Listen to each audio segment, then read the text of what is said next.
이야. 안녕하세요. 제가 태어나서 사인이라는 걸 처음 받아봤어요. 우리 경제가정교사 최백일 교수님의 오늘 이야기는 뭡니까? 이거 OECD가 공식 발표한 거예요. 우리나라가 OECD 국가 중 1위고 비교가 안 되잖아. 다른 나라. 원래 6월 달에 발표할 때 우리나라가 이제 올해 마이너스 1.2%가 될 거라고 전망을 했었죠. 근데 이제 최근에 마이너스 0.8로 우리만 그러니까 상향 조정한 거예요. 우리나라만 상향 조정했다. 거기에 대해서 이제 언론들 반응 보게 되면 청와대 정부 반색, OECD 한국 성장률 전망치 마이너스 1점에서 마이너스 0.8%로 상향 조정. 더 재밌는 기사는 내년에 이제 34위 한다고. 또 하나는 정부 자화자찬. 성급한 자화자찬. 우리가 자화자찬한 게 아니고 타화타찬이에요. 무슨 성급한 자화자찬이야. 걔네가 저렇게 보고서를 뽑았는데. 자기 나라 정부를 저렇게 증오하는 언론이 난 세계에서 본 적이 없어요. 제가 그래서 페북에다 초딩조차 비웃는 조선일보라고 해서 제목 붙여가지고 했는데 내년에 성장률 전망치도 OECD에서 발표를 했어요. 영국이라든가 포르투갈이라든가 프랑스가 한 5% 정도, 우리나라는 1.4%에서 3.1%가 이렇게 발표하고 있고요. 근데 영국은 그러니까 5%가 성장을 하더라도요, 작년도 그러니까 GDP를 내년에 회복을 못 해요. 왜? 올해 성장률 하락이 마이너스 한 12% 가깝게 되거든요. 그러다 보니까는 내년에 성장을 한 5% 하더라도 작년도 GDP로 회복이 안 된다 이거예요. 우리는 근데 내년에 작년도 수준을 넘어서요.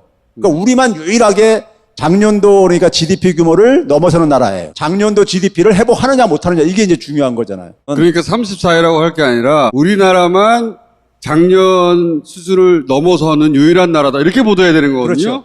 근데 그 1위 보도하는 게 너무 싫은 거야. 올해는 괜찮은데 내년 망했다? 이런 느낌으로 많이 보도했어 오늘. 진짜 나쁜 새끼들. 일본 같은 경우는요, 내년에도 마이너스 될 가능성이 지금 높아요. 자기 짝사랑하는 일본인이나 걱정을 해주지. 이명박 박근혜가 써봐. 그렇죠. 잔치 났어 잔치. 유치한 것들. 요즘 부동산 가격 때문에 국민들 마음도 굉장히 속상하고 그러잖아요. 이 IMF가 매년 63개국가 대상으로 해서 부동산 발표를 해요. 이게 뭐냐면은 전 세계 그러니까는 주택 시장이 그러니까는 가격이 계속해서 이렇게 오르고 있다 이거예요. 우리나라만 오르는 게 아니라 전 세계가 다 같이 오르고 있는 겁니다. 저금리에다가 유동성이 엄청나게 공급되니까 다 오를 수밖에 없어요. 또 넘겨보세요. 우리나라 이 정도예요 지금. 예. 그러니까 순서가 우리나라가 한 37위 이 정도 되는 거예요. 63개국가 부동산이 이게 전 IMF. 세계적인 이 자금 유동성이 높아져서 금리가 낮고. 금리 낮고 그 돈이 실물 경기로 못 가면서 주식시장이라든가 부동산 시장으로 유입된 결과가 이게 이제 그 결과란 얘기고요. 또 넘겨보세요. IMF에서 발표한 겁니다. 이거 자, 뭡니까? 이게 대출 증가율이에요. 대출 증가율에서 우리나라가 1위 했어요. 그래서 가계부채가 위험하다는 얘기. 그렇죠. 정부가 대출 억제하는 것은 방향을 잘 잡은 거예요. 이게 박근혜 때 빚내서 집 사라. 그때 급증한 가계부채 아닙니까 이게. 그러니까 또 넘겨보세요. 자, 이건 뭐냐면요. 소득 대비 집값의 비율이에요. 소득 대비 해가지고 집값이 차지하는 비중인데 2015년을 100으로 기준했을 때 우리는 100보다 밑으로 떨어졌어요. 소득 증가율이 집값 증가율보다 더 높았다는 얘기죠. 이건 물론 모든 집값을 다 평균한 겁니다. 전국 평균으로 그렇죠. 놓고 사실 우리 부동산 얘기 나올 때는 항상 강남 상구 중심으로 얘기하거든요. 그렇죠. 국가 단위로 보자면 소득이 증가하는 비율보다 집값이 올라가는 비율이 낮다는 얘기죠. 낮은 편이네요. 그래도 예. 세계적으로 그러니까 부동산이 폭등한다는 얘기네요. 그렇죠. 예. 그런 세계에 이제 살고 있다. 또 넘겨보세요. 이거 지금 IMF자로 제가 그대로 지금 저기 갖다 보여주는 겁니다. 이건 뭐냐면요. 우리가 임대료 대비 집값이요. 임대료 분의 집값인 겁니다. 2015년을 100으로 기준 놨을 때 우리는 거의 변화가 없다는 얘기예요. 그러니까요. 집값 대비 임대료가 많이 오른 나라들. 예. 이쪽 왼쪽에 있는 것들이고. 그런 면에서는 부동산이 안정돼 있다는 그렇죠. 뜻인데? 예. 그런 면에서 상대적으로 국제적으로 볼 때는 그래도 국제 우리가 기준으로는 그렇다. 예. 이거 제가 이제 새로 쓴 책이 다음 주에 나옵니다.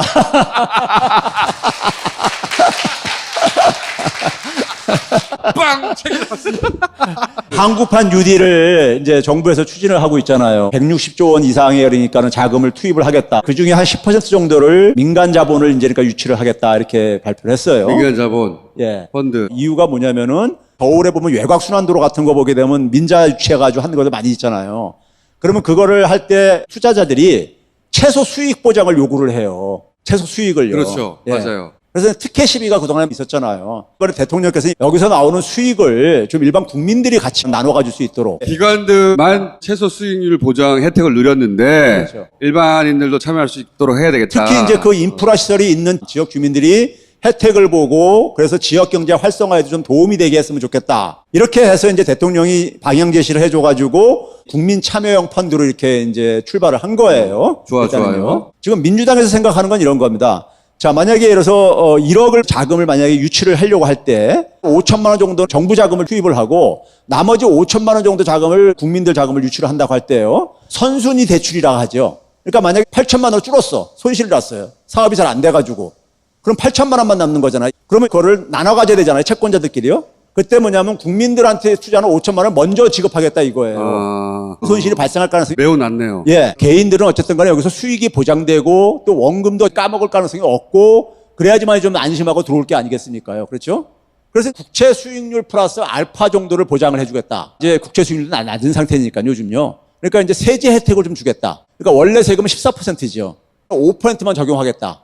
상당히 큰 겁니다. 9%를 예, 깎아준다. 그렇죠. 세제 혜택을 좀 줘서 좀 이제 그 매력도를 좀 높이겠다 이거죠. 지금까지 말씀하신 것은 일단 국채는 안전한 대신에 이제 수익률이 낮잖아요. 예. 그 국채 수익률이 0.8에서 한 1.05 정도. 국채는 기본적으로 보장해주고 세제 혜택을 주고 거기에 세제 혜택을 더 주고 그리고 플러스 알파를 예, 더해서 이제. 대략 한 3% 정도 수익률이 나게 하겠다는 거잖아요. 근데 제가 이제 여기 추가적으로 지역사랑 상품권 제도라는 거 아시죠? 자영업자들이 재난 기본소득이라든가 재난 지원금 이 지역사랑 상품권으로 굉장히 혜택을 받다고들 얘기를 하고 있습니다. 현장에서요.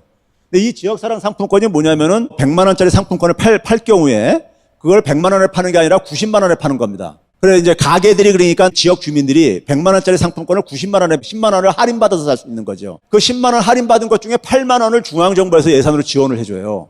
그리고 2%는 지자체에서 이제 그러니까는 지원을 하고요. 지난해 한 2조 3천억 원 정도를 발행을 했었어요. 177개 지자체에서. 지자체에서 지역 상품권을 2조 3천억 원 발행했어요. 발행했더니 효과는 이 정도가 났다. 예. 근데 지금 내년에 예산을 편성을 하고 있습니다. 지금 정부에서 내년도에 그러니까 10조 원 정도를 그러니까 발행을 지원을 해주려고 하고 있어요. 10조. 지역사랑 상품권을 내년에도 10조 정도. 10조 원에 8%면은 얼마입니까? 8천억 원이 되는 거죠. 예. 중앙정부에서는 8천억 원만 지원해주면 되는 거예요. 그러면 지자체에서 10조 원만큼을 그러니까 상품권을 발행할 수 있는 거예요. 자기들 2% 추가해가지고요. 근데 이 지방자치단체에서 요청해오는 걸 보니까는 지금 한 20조 원 정도가 요청이 들어오고 있어요. 예. 그래서 이제 국회에서는 한 30조 원 정도로 하자. 예? 네. 지금 워낙 어려우니까. 네. 그럼 30조 원 했을 때 8% 하게 되면 2조 4천억 원입니다. 예. 그럼 1조 6천억 원 차이가 있잖아요. 1조 6천억 원 나누기 0.01을 하게 되면요. 왜 0.01을 해요? 10조에서 30조로 만약에 늘린다면은 20조가 증가되잖아요. 네. 그럼 20조에 대해서 8%면 1조 6천억 원이라 이거예요. 그렇죠. 근데 그 돈이 상품권을 사는 사람들이 결국 이제 혜택을 보는 돈으로 들어오는 건데 1조 6천억 원이 2%의 수익금이라고 한다면은 전체 총액은 얼마만큼 투자가 되는 거냐. 1조 6천억 원 나누기 0.02가 되는 거죠. 그래서 80조가 되는 겁니다. 80조 정도의 상품권 발행까지 가능한 거예요. 못 알아들었다. 그 앞부분까지는 알아들었는데. 정부가 그러니까 정부가 8천억 원을 지원을 해주면은 예. 10조 원 정도 그러니까 상품권이 발행된다는 거예요. 그렇죠? 그렇죠. 2조 4천억 원을 지원을 해주게 되면은 그렇죠. 30조 원만큼 상품권이 발행이 된다 이거예요. 그것까지 알아들었어요. 예. 그럼 그 차이가 얼마예요? 1조 6천억 원이잖아요. 예. 발행 규모 목표를 30조 원을 잡으면은 예. 정부는 그러니까 1조 6천억 원을 더 추가로 예산을 그러니까 배정을 해. 거기까지 알아들었어요. 그럼 1조 6천억 원이 정부가 추가로 지원해주는 예산이잖아요. 그렇죠. 진짜 각 지자체. 그렇죠. 그거를 뉴딜 펀드에다 연계시키자 이거예요. 어떻게 연결시킨다는 뉴딜 겁니까? 펀드에서 이제 아까 알파 2% 수익을 더 보장해준다 했잖아요. 예. 그러니까 2% 수익을 내려면은 내가 만약에 1억을 내가 만약에 투자를 했어요. 그러면 2% 수익금이면 200만 원이죠. 예. 그 200만 원을 상품권으로 수익을 낸다고 가정을 해보세요. 1000만 원어치 상품권을 사가지고 10% 할인을 받게 되면은 나는 900만 원만 내고 사는 거잖아요. 예. 그럼 100만 원 내가 이익이 되는 거잖아요. 그렇죠. 그러면 2000만 원치 사게 되면은 내가 그러니까 200만 원 수익이 남는 거잖아요. 예. 그러니까 그 200만 원 수익을 연계시켜준다 이거예요. 그러니까 내가 이 펀드를 사면 예. 정부가 한 1% 플러스 세제 혜택을 더해서 예. 그 수익을 보장해 준다는 거 아닙니까? 근데 이거를 이제 수익률 예. 높여주는 방법이 뭐가 있느냐?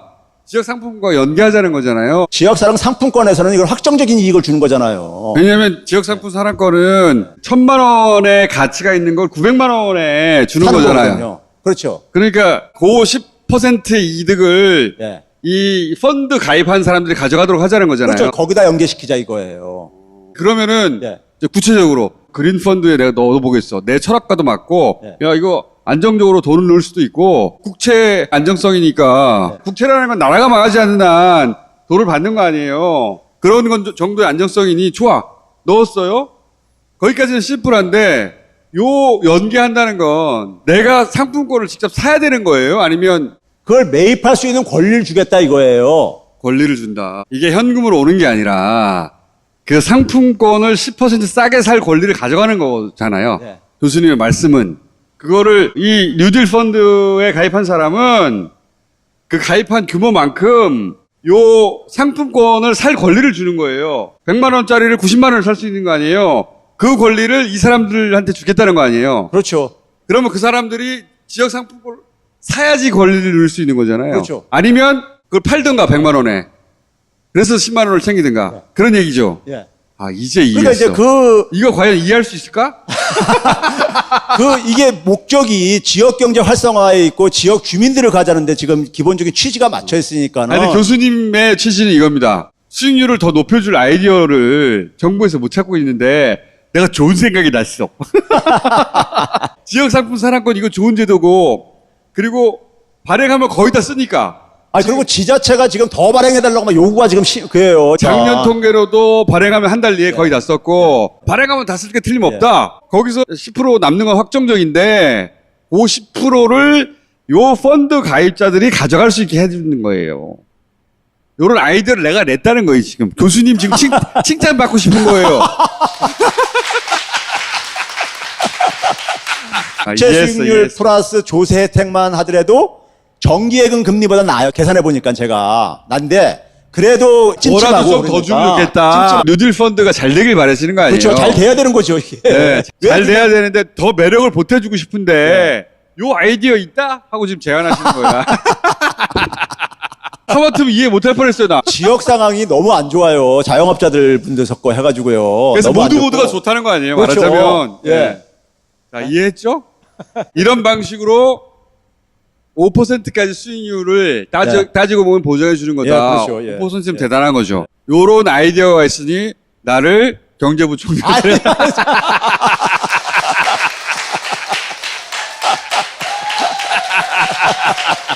요 아이디어까지 더 할 수도 있겠네요. 그리고 사람들한테 이렇게 할 경우 5%까지 수익률이 나온다. 그리고 특혜 시비가 없는 게요. 지역사랑 상품권은 지금도 정책적으로 하고 있는 사업이란 말이에요. 대기업이 가져가는 특혜가 예. 아니니까. 예. 상품권을 연계시켜. 자, 여기까지 하겠습니다. 감사합니다. 감사합니다. 교수님은 어떻게든 뉴딜이 잘 됐으면 좋겠는 거예요. 이게 맞는 방향이라고 생각하니까 아이디어를 보태주고 싶은 거지.